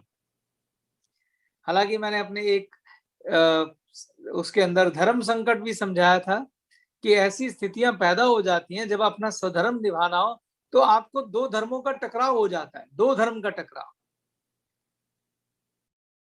जैसे विभीषण थे, उनका एक स्वधर्म था कि मैं अपने भाई का साथ दूं, और दूसरा स्वधर्म था कि साक्षात भगवान जो है वो पुण्य की तरफ खड़े और मेरा भाई पाप की तरफ खड़ा है, अब मैं ईश्वर का साथ दूं या अपने भाई का साथ दूं। सेम स्वधर्म, सेम धर्म संकट जो है वो कुंभकर्ण के सामने भी खड़ा हो गया था कि एक तरफ भाई था और दूसरी तरफ साक्षात भगवान खड़े थे। तो ये चुनाव करना कि कौन सा स्वधर्म ऊपर है और कौन सा नीचे है, इसी को धर्म संकट कहते हैं। तो ऑफकोर्स जहां साक्षात खुद भगवान खड़े हों, उससे बड़ा कोई स्वधर्म हो ही नहीं सकता। तो विभीषण ने इसीलिए वहां भाई धर्म को छोड़ा और भगवान को पकड़ा, क्योंकि भगवान कभी अधर्म की तरफ खड़े ही नहीं होते। तो उनका भाई अधर्मी था जो एक स्त्री का अपहरण करके ले आया था, इसलिए विभीषण ने अपने धर्म संकट में भगवान का साथ देना उचित समझा, जो कि ठीक था।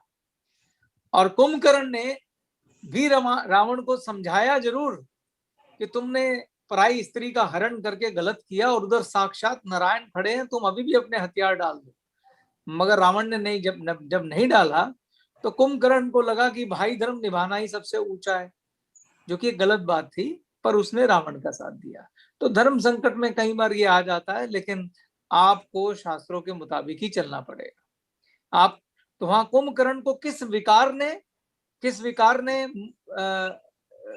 फोर्स किया कि तुम्हें भाई का साथ देना चाहिए? मोह ने। वो अपने भाई के प्रति मोहित हो गया और उस विकार ने उसकी बुद्धि भ्रष्ट करी और उसे रावण की तरफ खड़ा करने को मजबूर किया। मेघनाथ को भी समझ में आ गया था कि भगवान के साथ युद्ध हो रहा है, उन्होंने भी अपने पिता को समझाया, लेकिन उनका जो विकार था वो मोह में था, पिता मोह के चक्कर में उन्होंने भी रावण का साथ दिया। तो अगर आप अधर्म का साथ देते रहेंगे तो वो धर्म नहीं कहलाएगा, आप कर्म बंधन में बन जाएंगे। जैसे एक और स्टोरी है हमारी भक्त प्रहलाद की। भक्त प्रहलाद भगवान के बहुत बड़े भक्त थे, लेकिन उनके जो पिता थे हिरण्यकश्यप, वो बड़े अधर्मी थे। तो भक्त प्रहलाद ने धर्म संकट हुआ कि मैं पिता को पकड़ूं या मैं भगवान को पकड़ूं। तो उन्होंने देखा पिता अधर्म के मार्ग पे हैं, तो उन्होंने भगवान को ही पकड़ा और उन्हीं की पूजा करी। तो ये भी धर्म संकट था उनके पास, लेकिन उन्होंने अपना पुत्र धर्म कब निभाया? जब भगवान ने उनको दर्शन दिए तो उन्होंने उनसे पूछा कि क्या वर मांगते हो? तो उन्होंने बोला पिता का कल्याण मांगता हूँ। तो देखो कितनी खूबसूरत बात है कि पहले पिता का सोचा उन्होंने, बाद में अपने लिए। लेकिन जब अधर्म और धर्म को चुनना था तो उन्होंने पिता का साथ नहीं दिया। तो इसी तरीके से जब आप कर्म योग में जाते हैं तो पहले तो आप पूछिए भगवान से हाथ जोड़कर, हे ईश्वर, इस जन्म में कौन कौन से धर्म का पालन करने के लिए नीचे भेजा है? व्यापार धर्म, पुत्र धर्म, पिता धर्म, भाई धर्म, मित्र धर्म, कौन कौन से धर्म है देखिए तो सही। और इतिहास में ऐसी कथाएं उठाइए कि सर्वश्रेष्ठ पिता धर्म किसने निभाया, पुत्र धर्म किसने निभाया, शिष्य धर्म किसने निभाया, व्यापार धर्म किसने निभाया। बहुत कुछ समझ में आ जाएगा आपको। और बड़ी सिंपल सी बात है, अगर आपको फिर भी समझना हो तो जो भी एक्ट आपका किसी विकार से लिप्त है वो अधर्म है। अगर मोह से मोहित हुए हैं, लालच से लालच आया है, ईर्ष्या के वशीभूत होकर आपने कोई कर्म कर दिया है, दूसरे से कंपैरिजन करके आपने कोई कर्म कर दिया है, तो ये अपने आप अधर्म हो ही जाए। तो जो हमारे विकार हैं वही हमसे अधर्म करवाते हैं और बड़े चालाक होते हैं विकार, आपको बड़े तरीके से बरगलाते हैं, आपको कमाल कमाल के लॉजिक देते हैं। जैसे मैं आपको एक हास्य में कहानी सुनाता हूँ। एक क्लास में एक टीचर थे, तो उन्होंने एक साइड पर एक शराब ले ली एक गिलास में और एक में पानी ले लिया। तो उन्होंने क्या किया, एक कीड़े लिया, एक कीड़ा पानी वाले गिलास में डाला, एक शराब वाले में डाला। तो जो शराब में डाला वो कीड़ा मर गया, पानी वाला तैरता रहा। तो उसने पूछा, बच्चों इससे आपको क्या शिक्षा मिलती है? तो बच्चों से नहीं, सॉरी, गांव के लोगों के सामने किया था, सॉरी बच्चे नहीं थे। तो उन्होंने, एक संत थे, उन्होंने ये डेमोन्स्ट्रेशन दिखाया कि भाई एक ग्लास में शराब है और एक में पानी है, तो शराब वाले में जो था वो कीड़ा मर गया, लेकिन पानी वाली में वो कीड़ा जिंदा था। तो उन्होंने कहा आपको इससे क्या शिक्षा मिलती है? तो उसमें एक दो लोगों ने हाथ खड़ा किया, उन्होंने बोला कि सर इससे ये शिक्षा मिलती है कि शराब पीने से पेट के कीड़े मर जाते हैं। तो विकार आपको, तो जो विकार है वो आपको किसी भी तरह का लॉजिक दे सकते हैं, क्योंकि उनको वो कराना है जो वो कराना चाहते हैं। तो हमारी लड़ाई हमारे विकारों से है, और हम सब में है ये विकार, मुझ में भी खूब है। तो कर्मयोगी के लिए जो पहला शब्द है वो है स्वधर्म, और दूसरा जो स्वधर्म को कई बार आपके मन में आता है और कैसे समझे हमारा स्वधर्म क्या है, जब आप इसमें निष्कामता जोड़ देंगे। दूसरा शब्द लिख लीजिए, निष्कामता। तो निष्कामता जोड़ते ही धर्म प्रकट हो जाता है। तो जब आप इसमें निष्कामता जोड़ देंगे, यानी आप जो कार्य कर रहे हैं अगर उसके बदले में कोई फल की इच्छा नहीं है, निष्काम, तो अधर्म हो ही नहीं सकता। क्योंकि विकार सारे के सारे सेल्फ सेंटर्ड होते हैं।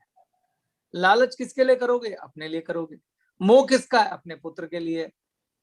क्रोध किस पे आ रहा है? खुद के नियंत्रण के चक्कर में आ रहा है, जो मैं चाहता था वो हुआ नहीं। तो जितनी भी इच्छाएं हैं उन्हीं से विकार है।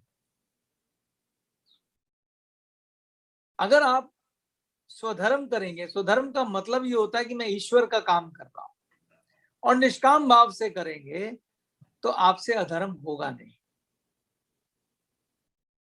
तो तीसरा वर्ड आप लिख लीजिए कर्मयोग के लिए, ईश्वर का काम, भगवान का काम। ब्रैकेट में लिख लीजिए सेवक। 3 शब्द दिए मैंने आपको, निष्काम, स्वधर्म और सेवक।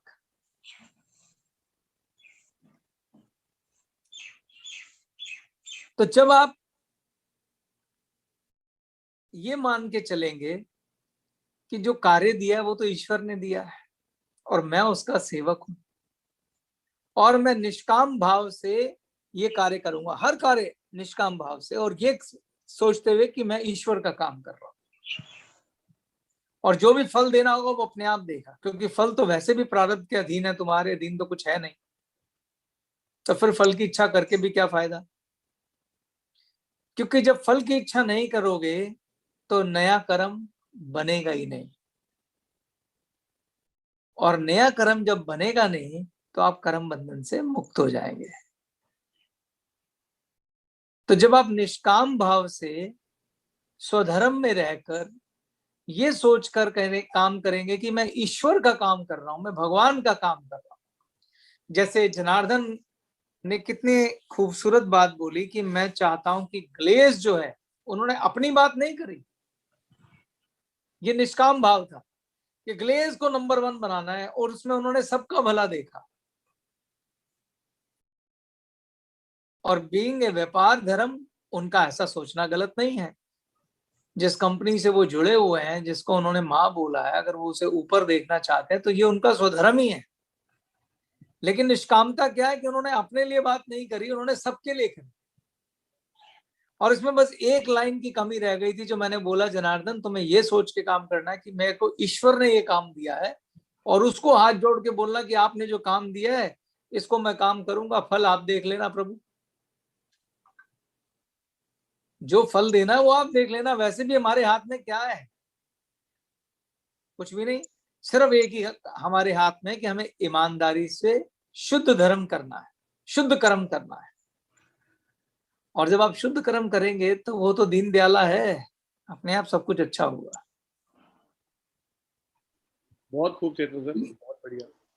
यहाँ सर तो जब ये कर्म योग आप अपनाएंगे जीवन में, मेरे जीवन में भी 2-4% अपना पाया हूं।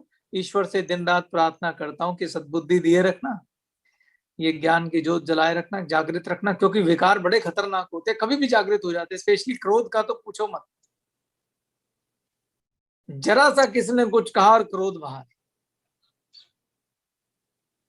तो इसलिए आप परेशान मत होना कि जो मैं बोल रहा हूं आप कर नहीं पा रहे। ये शैने शैने धीरे धीरे धीरे धीरे जितना सत्संग करेंगे, धीरे धीरे आप जैसे जैसे संकल्प करेंगे। और सबसे खूबसूरत चीज जो रोमश्री जी ने आपको दे दी है वो है थीटा। जब मैनिफेस्ट कर ही रहे हो तो कर्म योग को कर लो। नहीं, जब दही जमा रहे हो तो शुद्ध दूध की जमाओ ना, विकारों वाली दूध का क्यों हमें दही जमाना है? जब ईश्वर ने तुम्हें चुना है और तुम्हें थीटा हीलिंग सिखाया है तो मैनिफेस्टेशन कर्म योग की करो। अब कर्म योग का फल क्या होता है वो मैं आपको बताता हूं। कर्म योग का फल होता है शुद्ध मन, प्योर मन, सरल व्यक्ति जिसे बोलते हैं, शुद्धता से भरा हुआ। जब आप कर्म योग करेंगे तो उसका रिजल्ट ये होगा, आपको शुद्ध मन यानी कि प्योर माइंड प्राप्त होगा। शुद्ध मन जो अभी सरबजीत जी ने बोला था, सहज हो जाओ, सरल हो जाओ। बिना कर्म योग के सहज सरल हो नहीं पाओगे। और जो शुद्ध मन होगा, जैसे ही सहज और सरल होंगे आप, और उसके बाद जब आप राजयोग, जप, भक्ति, उपासना ये सब करेंगे, शुद्ध मन से की हुई उपासना, शुद्ध मन से किया हुआ जप, शुद्ध मन से की हुई मेडिटेशन जो रोमश्री जी आपको करा रही हैं, शुद्ध मन से की हुई भक्ति, जब ये आप करेंगे तो उससे आपका जो मन का डिस्ट्रैक्शन है वो खत्म हो जाएगा, यानी मन की एकाग्रता बढ़ जाएगी। कई लोग कहते हैं ना कि सर हमें मेडिटेशन में पता नहीं कभी मन इधर उड़ जाता है, कभी इधर उड़ जाता है, हम तो फोकस ही नहीं कर पाते। जब कर्म योग करेंगे, कर्म योग से पैदा होगा शुद्ध मन, और शुद्ध मन के साथ अगर आप जब तब ध्यान समाधि करेंगे तो आपको मिलेगा एकाग्र मन, फोकस माइंड। और जब फोकस माइंड होगा उसी से आपको ज्ञान की प्राप्ति होगी। तो pure mind plus focus mind will give you wisdom.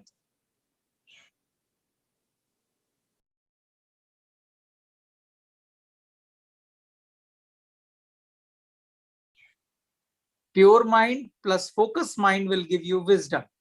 उसी से ज्ञान योग की प्राप्ति होगी। अभी हम जो समाधि लगा रहे हैं इसे सतोगुणी समाधि कहते हैं, जिसे राजयोगा कहते हैं। लेकिन सबसे हाईएस्ट समाधि होती है ज्ञानमय समाधि, जिसको हम बाद में भविष्य में बात करेंगे।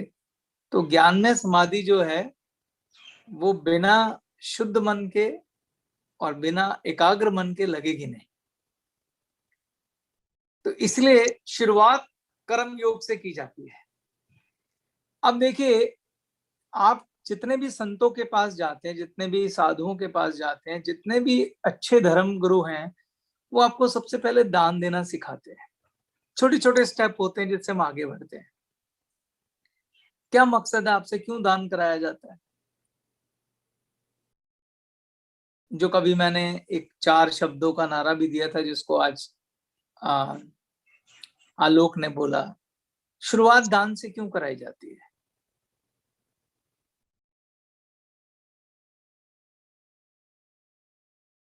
कोई बोलना चाहता है? सिख धर्म में सेवा भाव को इतनी तवज्जो क्यों दी जाती है?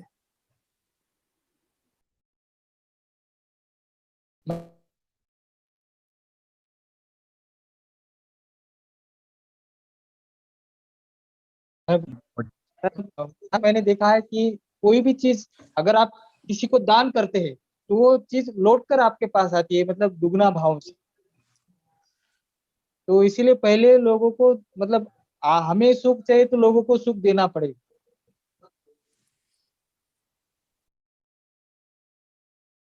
जी सर। बहुत सुंदर। सरबजीत भाई, आप कुछ कहना चाह रहे हैं? तो सर पहले मैं चाहता हूँ आलोक बोल ले, फिर मैं बोलता हूँ। आलोक पहले आप बोलिए। हाँ बोलो आलोक। सर, दान करने से जो हमारा जो अहम भाव जो है ना सर, वो पिघलता है सर। और वो दान जो है, चाहे वो ज्ञान की दान हो, चाहे वो धन की दान हो या श्रम दान हो, तो उससे जो हमारे अंदर के जो विकार हैं वो कम होते हैं। सुंदर सुंदर। सरबजीत जी, आप कुछ कहना चाहते हो? सर मुझे लगता है इसका सीधा सीधा जो जुड़ाव है वो गुणों के साथ है। तो जब आप दान की बात करते हैं तो ये भी एक गुण है जो कि कहीं ना कहीं आपके अंदर करुणा का गुण लेकर आता है, कंपैशन लेकर आता है, आपके अहंकार को कम करता है। तो ये इसका सीधा सीधा जुड़ाव गुण से, ऐसा मुझे लगता है। बहुत सुंदर सरबजीत जी, आप इनडायरेक्टली बात सही बोल रहे हैं, पर मैं टॉपिक को इधर उधर न ले जाके वापस कर्म योग पे ले आता हूँ, क्योंकि बात आप सही कह रहे हो लेकिन उसको दूसरी तरह से समझाना पड़ेगा। दान कर्म योग की शुरुआत है। जो भी व्यक्ति प्रैक्टिस शुरू करता है कर्म योग की, उसको सिर्फ सबसे अच्छा तरीका होता है दान कराने से। याद करिए कर्म योग मैंने क्या बोला, स्वधर्म निष्काम। जो निष्कामता है वो कर्म योग की क्या है, आत्मा है। और उस निष्कामता का मतलब होता है इसके अगेंस्ट मुझे कोई फल की इच्छा नहीं। आपको याद होगा मैं दान के लिए अक्सर बोलता हूं, अब कई लोगों को दान का भी ठीक से डेफिनेशन नहीं पता। आपने कई जगहों पे लिखा होगा निष्काम सेवा, देखा है कभी लिखा हुआ? जी सर। वही निष्काम दान ही सर्वश्रेष्ठ दान है। निष्काम दान मतलब ये मैं दान तो कर रहा हूं मगर इसके बदले मुझे कुछ नहीं चाहिए। सेवा कर रहा हूं मगर मुझे इसके बदले कुछ नहीं चाहिए। वो दान दान नहीं होता। ये पंखा मैंने अपने बाबूजी श्री राम प्रकाश नाम के उस पे लगवा दिया है वो दान नहीं है, क्योंकि उसके बदले आपको वाहवाही चाहिए। किसी गरीब को 100 रुपए दिया, साथ में 4 बार सुना दिया, वो दान नहीं है। दान के बारे में बोला जाता है कि अगर आपने लेफ्ट हैंड से दान किया तो राइट हैंड को पता ना चले। क्यों? क्योंकि उसमें निष्कामता चाहिए। निष्कामता मतलब फल की इच्छा नहीं चाहिए। तो कर्म योग में सबसे महत्वपूर्ण बात यह है कि निष्कामता। तो दान पहले तो किसका काम है? ईश्वर का काम है। रूल नंबर 1 क्लियर हो गया। दान किसका काम है? किसके कहने पे कर रहे हो? ईश्वर के कहने पे कर रहे हो, गुरु के कहने पे कर रहे हो, जो धर्म ग्रंथों में लिखा है उसके कहने पे कर रहे हो, इसलिए दान ईश्वर का काम है। तो पहला रूल तो ये हो गया कि ईश्वर का काम है। स्वधर्म वैसे ही हो गया क्योंकि हर व्यक्ति का स्वधर्म है कि उसे अपने इनकम का 10% दान कर देना चाहिए। और तीसरा निष्काम भाव से करना चाहिए कि पता ही ना चले। तो कर्म योग का दूसरा नाम दान ही है। इसीलिए जितने भी धर्म गुरु हैं वो सबसे पहले आपको दान देना सिखाते हैं, वो भी निष्काम भाव से, ताकि आपके अंदर कर्म योग का बीज पैदा हो जाए। और सबसे ज्यादा ये अपना गुरुद्वारों में सिखाया जाता है, जाइए वहां जूते पॉलिश करिए। आप किसी के जूते पॉलिश करके आप क्या क्या फल की इच्छा करोगे? कुछ भी नहीं। जाओ लंगर की सेवा करिए, क्या फल की इच्छा करोगे? तो मन्नत वन्नत मानने नहीं चाहिए। बस कहना चाहिए प्रभु जो आपको ठीक लगे कर दो, आप हमसे बेहतर सोच सकते हो।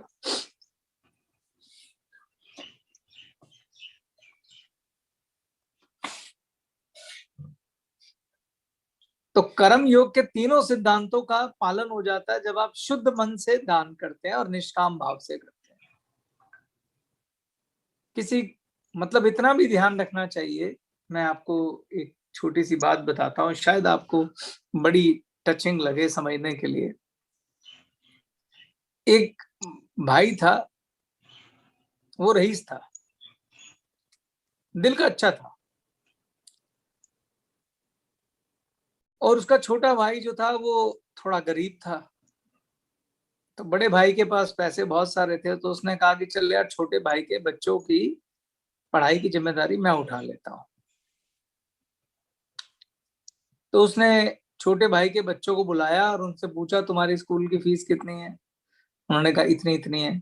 को ठीक है, आज से तुम्हारे स्कूल की सारी फीस और इस सब की जिम्मेदारी मेरी है। जितनी ट्यूशनें लगेंगी, जितनी किताबें लगेंगी, जितनी पढ़ाई लगेगी, सारी मेरी जिम्मेदारी। अब तुम्हें चिंता करने की जरूरत नहीं है, अपना जीवन बनाओ। तो ये काम उसने अच्छा किया कि इसे और अच्छा किया जा सकता था? इससे और अच्छा किया जा सकता था। वेरी गुड क्वेश्चन, मैं सुनना चाहता हूँ, कैसे अच्छा किया जा सकता था? वो बड़ा भाई है और वो चाहता है मदद करना, तो मुझे ऐसा लगता है कि उसको छोटे भाई को बुलाना चाहिए, छोटे भाई से बैठ के बात करना चाहिए और सिर्फ छोटे भाई को ही बताना चाहिए कि मैं तेरे बच्चों की मदद करना चाहता हूँ, लेकिन मैं चाहता हूँ ये मदद तेरे माध्यम से हो, और ये बात किसी को पता ना चले, ताकि तेरे बच्चों के अंदर भी तेरी रिस्पेक्ट, तेरी इज्जत बनी रहे, सब कुछ रहे और उन्हें लगे तूने ही ये सब चीज किया है।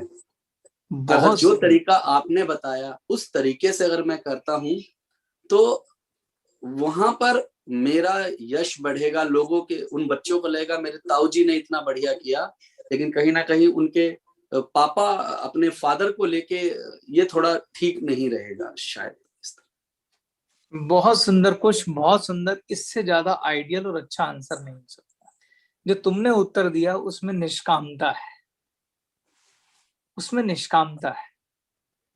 आप उसको, उसके छोटे भाई बच्चों को सीधा नहीं बुलाना चाहिए था, अपने भाई से बात करनी चाहिए, और उसमें भी उसको गौरवपूर्ण तरीके से अगर वो दे पाता तो ज्यादा अच्छा होता। कि अगर मतलब जो तुमने कहा इससे आइडियल आंसर नहीं हो सकता, तो दान देते वक्त ये ध्यान रखना चाहिए कि उसमें निष्कामता आ जाए, और जब दे रहे तो बदले में ये ना हो कि भाई का किया तो भाई के बच्चे मेरी इज्जत करें, भाई मेरी इज्जत करे, ये सब मेरी इज्जत करे ना। दाएं हाथ से दिया बाएं हाथ को पता नहीं लगना चाहिए, इसकी सुंदरता का ख्याल रखना चाहिए। वही सच्चा दान है और वही कर्म योग है।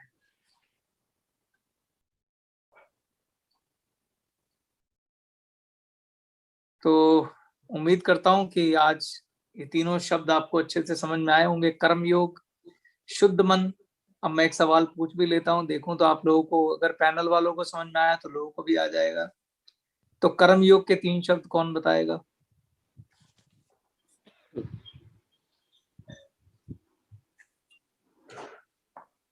बताइए आलोक, तुम बताइए। पहला है स्वधर्म, और दूसरा है निष्कामता, और तीसरा है सेवा, कि ईश्वर का हम ये काम कर रहे हैं। बहुत सुंदर, बहुत सुंदर। तो कर्म योग का फल क्या होगा?